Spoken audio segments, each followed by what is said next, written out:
Per questo appuntamento con Morsi di Sicilia ho pensato per voi una ricetta davvero semplicissima da preparare, ma molto molto gustosa. Prepariamo insieme la cotoletta alla catanese.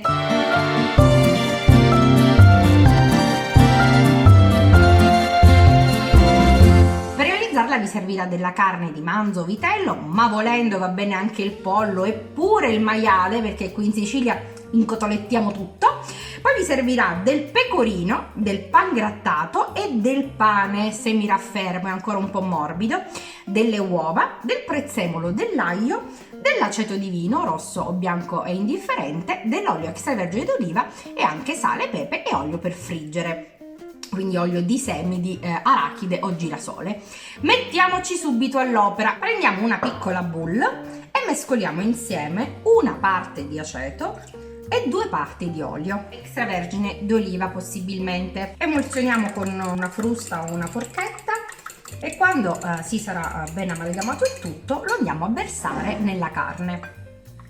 Bene, la lasciamo riposare a temperatura ambiente per circa 30-45 minuti, non di più, perché l'aceto deve penetrare all'interno della carne, lo deve aromatizzare, l'olio la ammorbidirà, ma non dovremmo lasciarla troppo, altrimenti la carne cuoce, ecco, con l'aceto. Quindi mi raccomando, mezz'ora, 45 minuti al massimo.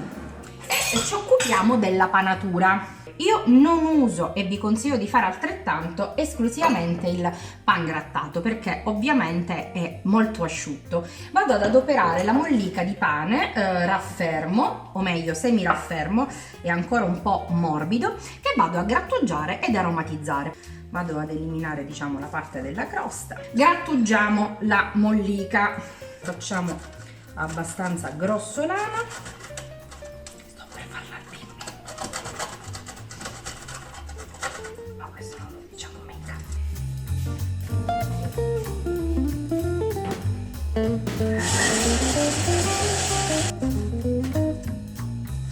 Una volta grattugiata la mollica la andiamo a trasferire in una bowl capiente. Vado ad aggiungere anche un po' di pangrattato che darà una texture, diciamo, più omogenea alla nostra panatura. Vado ad aggiungere anche il pecorino siciliano grattugiato e come vedete non lesino, perché il segreto per rendere saporita la cotoletta alla catanese così per come deve essere è abbondare anche con il formaggio. Mescolo il tutto così si inizia a insaporire. L'aglio, si sa, non è amato da tutti, però è importante in queste preparazioni perché conferisce un profumo tutto tipico al piatto. Un master consiglio, uno dei miei: se volete grattugiate anziché tagliare l'aglio per renderlo impercettibile sotto i denti, oppure se volete che conferire soltanto un aroma leggero, un sentore leggero di aglio, potete schiacciarlo, amalgamarlo alla panatura e poi eliminarlo, lasciandolo, diciamo, in infusione. All'interno rilascerà il profumo, ma non sarà un profumo troppo intenso. A me piace, io lo metto, lo privo della gemma interna proprio per evitare di andare a mettere la parte di aglio un po' più intensa. Le cotolette magari faranno un odore limitato di aglio, ma le mie mani per i prossimi 18 anni grattugiamo l'aglio, la grattugia più sottile. Ma sciauro uguale profumo in dialetto siciliano. Passiamo adesso al prezzemolo, lo tritiamo sottilissimo, lo andiamo a trasferire sempre all'interno della bowl con il pangrattato. Ci siamo quasi, aggiungiamo sale e una bella macinata di pepe nero.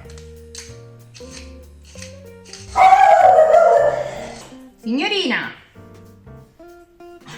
che altrimenti non si mangia. Non si mangia. Tu hai uno strano concetto di la ignoro, vediamo se funziona. Mescoliamo il tutto. Che profumo! Anzi no, chi? Sciauro, bravissimi!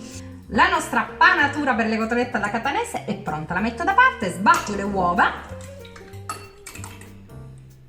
Altro master consiglio: se volete evitare la frittura, quindi non volete friggere le nostre cotolette, è un'eresia, no, perché sono buone lo stesso, potete prendere la carne, eliminare l'eccesso di marinatura, passarla nel nostro pangrattato, quindi nella nostra panatura, e andarla a passare in padella o comunque alla griglia e verrà buonissima. Noi oggi facciamo però le cotolette fritte e quindi adesso andiamo a eliminare la marinatura dalla carne. Il suo lavoro lo ha già fatto, adesso dobbiamo asciugare la carne perché altrimenti la panatura in cottura tende a staccarsi, e andremo a panarle, prima a passarle prima nell'uovo e poi nel pangrattato. Prendiamo della carta assorbente e andiamo ad asciugare le fette di carne.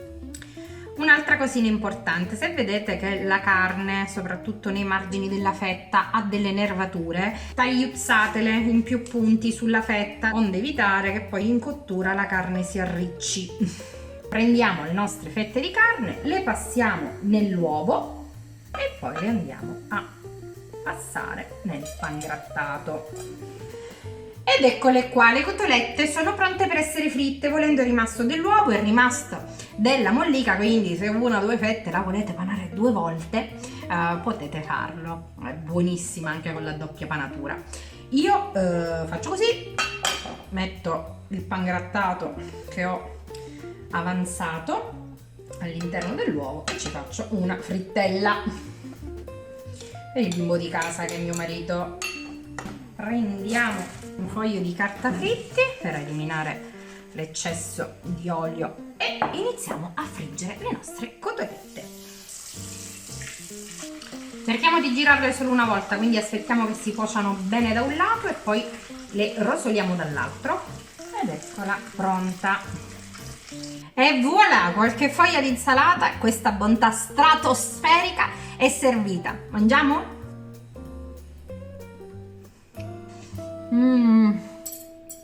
Quando mangio queste cotolette ritorno bambina nella cucina di mia nonna.